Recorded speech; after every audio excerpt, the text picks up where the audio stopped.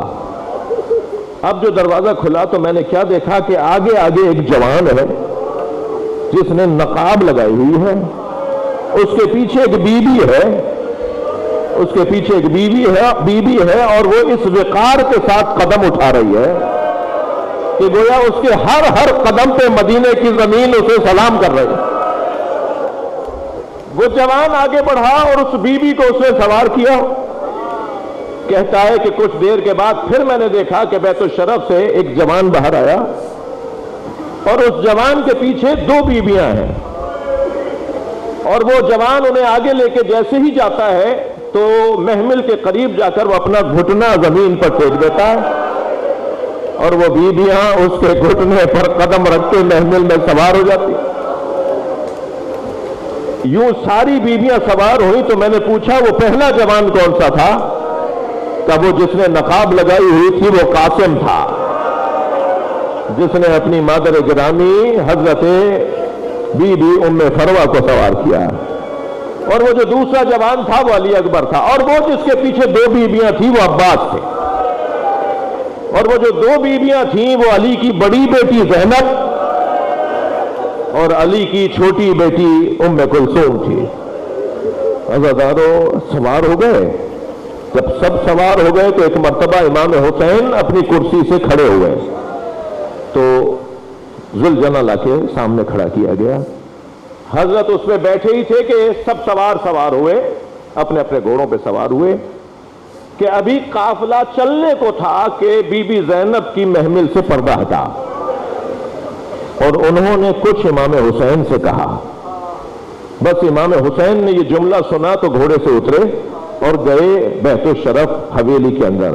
وہ جملہ یہ تھا کہ بھائی حسین تمہیں فاطمہ صغرا بلا رہی ہے.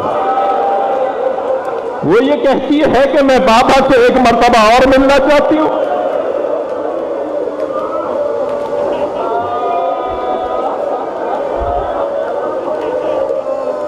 اجرکم اللہ، اجرکم اللہ.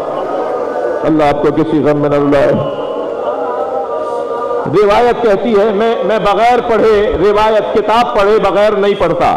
الحمدللہ یہ میں نے روایت پڑھی ہے تو پڑھ رہا ہوں. انہا علیلۃ. روایت کہتی ہے حسین کی ایک بیٹی بیمار تھی جس کی وجہ سے امام حسین نے انہیں مدینے میں گھر میں چھوڑ دیا تھا اور 3 معمر بیویاں تھیں جو سفر نہیں کر سکتی تھیں ضعیفی کی وجہ سے، انہیں امام حسین نے گھر میں چھوڑا تھا. ان میں ایک جناب ام سلمہ جناب رسالت مآب کی زوجہ ام المومنین نانی امام حسین کی نانی، ایک جناب ام ہانی امام حسین کی پھوپھی مولا علی کی بہن حضرت ابو طالب کی بیٹی، اور ایک جناب ام البنین حضرت عباس کی مادر گرامی ہے، اور یہ ایک جوان بیٹی حضرت فاطمہ صغرا. امام حسین گھر میں داخل ہوئے، سامنے بیٹی کو کھڑے دیکھا تو اپنے ہاتھ پھیلا دیے.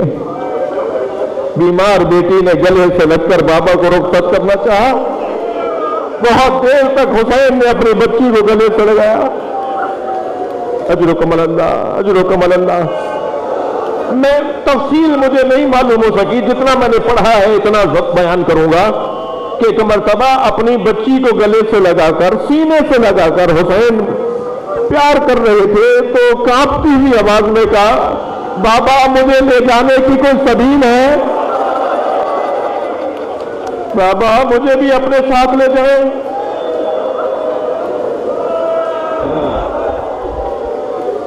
اجرکم اللہ. کیسے رخصت دی ہے، کیسے رخصت لی ہے اپنی بیٹی سے. ایک مرتبہ معمر بیویوں کی طرف دیکھا تو وہ عصا تھامے کھڑی تھی.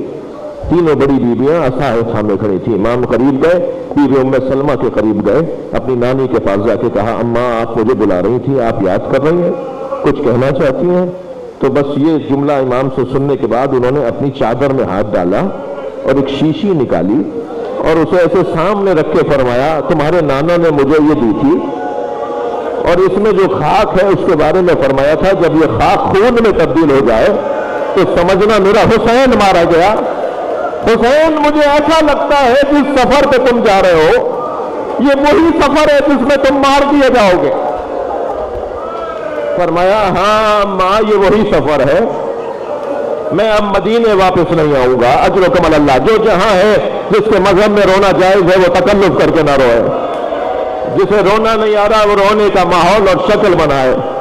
خاص حکم ہے ائمہ اہل بیت کا اپنے چاہنے والوں کے لیے کہ جب ہمارے جد حسین کے مسائل پڑھے جائیں تو تم رونے کی کوشش کرو، اپنی آوازوں کو بلند کرو. جب بی بی سے فرمایا نا امام حسین نے کہ نانی ہاں یہ وہی سفر ہے جس سے میں واپس نہیں آؤں گا، تو سنیں گے آپ. 2 قدم آگے بڑھتے ہوئے آہستہ سے بولی، پھر زینب کو چھوڑ جاؤں.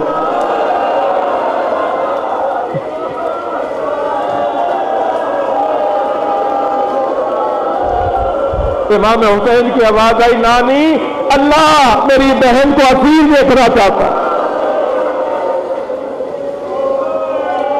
حضرت ام ہانی سے فرمایا، اماں پھوپھی اماں آپ نے مجھے یاد کیا تھا، آپ کچھ کہنا چاہتی ہیں؟ فرمایا حسین ہمارے گھر میں جناتنیاں بسی ہوئی ہیں. جب ہمارے گھر میں کوئی مصیبت آنے والی ہوتی ہے تو جناتنیاں رونا شروع کر دیتی ہیں. میں کل رات سے جناتنیوں کے رونے کی آوازیں سن رہی ہوں. فرمایا اماں یہ میرا نوحہ پڑھ رہی ہیں، اماں یہ میرا مرثیہ پڑھ رہی ہیں. اجرکم اللہ. پھر حضرت ام البنین کی طرف آگے بڑھ کے سلام کرتے ہوئے کہا، اماں آپ کچھ کہنا چاہتی ہیں؟ فرمایا آقازادے اے شہزادے تمہارے بابا علی نے مجھ سے عہد کیا تھا کہ اللہ مجھے شجاع بیٹا عطا فرمائے. اللہ نے مجھے 4 بیٹے عطا کیے، مگر میں سوچتی ہوں کہ عباس کہیں وفاداری میں کوتاہی نہ کر جائے. بس یہ جملہ سنا امام مڑے حضرت عباس کو اشارہ کیا، عباس آؤ اپنی ماں کو یقین دلاؤ تم کیسے وفادار. تو آگے بڑھ کر فرمایا، اماں اگر 70 مرتبہ مارا گیا، اجرکم اللہ اجرکم اللہ، اگر 70 مرتبہ مارا گیا اور پھر زندہ کیا گیا تو حسین کو چھوڑ کر نہیں جاؤں گا. اجرکم اللہ. لہذا روایت کہتی ہے جب بشیر سنانی سناتے ہوئے مدینے میں داخل ہوا نا، بشیر ابن جزلم جب مرثیہ پڑھتے ہوئے سنانی سناتا ہوا مدینے میں داخل ہوا تو بشیر کہتا ہے کہ میں محلہ بنی ہاشم کی گلیوں میں تھا کہ اچانک ایک دروازہ کھلا، میں نے طویل القامت ایک بی بی کو دیکھا جس کے چہرے پہ نقاب تھی، جس کے کاندھے پر ایک بچہ بیٹھا ہوا تھا. طویل القامت ایک بی بی، قوی ہیکل ایک بی بی، اس کے کاندھے پر ایک بچہ بیٹھا ہوا تھا اور اس کے ہاتھ میں عصا تھی. وہ آگے بڑھتی ہوئی مجھ سے کہنے لگی، بشیر حسین کی خبر دو.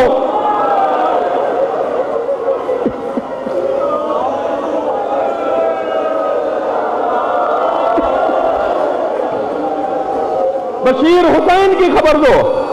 تو بشیر کہتا ہے آپ کون ہیں؟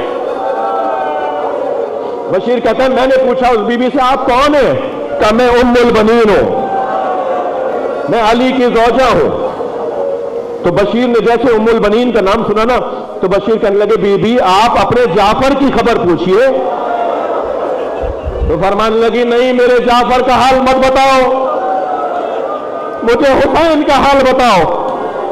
میں نے کہا بی بی آپ اپنے بیٹے عثمان کا حال پوچھئے۔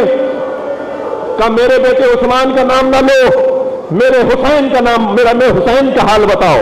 پھر بشیر کہتا ہے میں نے کہا بی بی آپ اپنے اون کا حال تو پوچھئے۔ تو فرمانے لگی میرے اون کا ذکر مت کرنا، مجھے بس حسین کا بتاؤ۔ بشیر کہتے ہیں پھر میں نے چوتھی مرتبہ کہا آپ کے عباس کا حال بتاؤں؟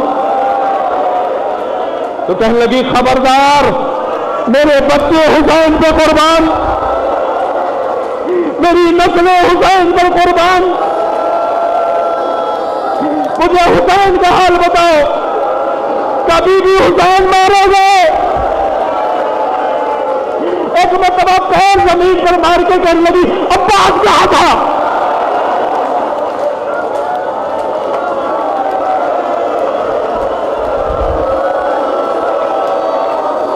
کبھی بھی عباس کے بازو کٹ چکے تھے، عباس کے سر پہ گرد لگ چکا تھا، عباس نہر پہ سو چکا تھا، تب حسین کا گلا کاٹا گیا، نبی زادے کو مارا گیا۔ الا لعنت اللہ علی القوم الظالمین۔